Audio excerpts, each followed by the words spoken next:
Pihak rumah sakit membenarkan bahwa penceramah Bahar bin Smith mengalami luka di bagian perutnya. Meski begitu, tak dijelaskan lebih rinci terkait luka yang dialami oleh Bahar bin Smith. Terkait dengan dugaan penembakan ini, Polres Bogor masih melakukan penyelidikan.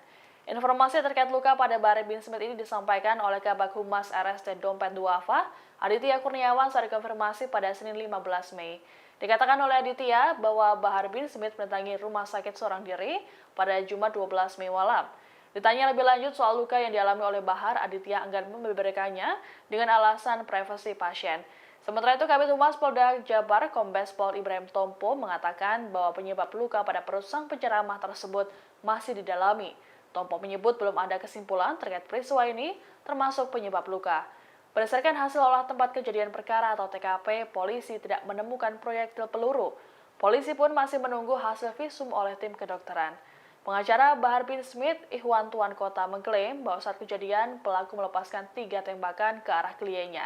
Adapun saat kejadian, Bahar bin Smith tengah mencoba mobil miliknya yang tengah diperbaiki di bengkel. Dikatakan oleh Ikhwan, kala itu kliennya merasa dibuntuti oleh orang tak dikenal dengan menggunakan mobil. Diketahui lokasi kejadian berada di sekitaran Pusbang SDM Perhubungan di Desa Pabuaran, Kecamatan Kemang, Kabupaten Bogor.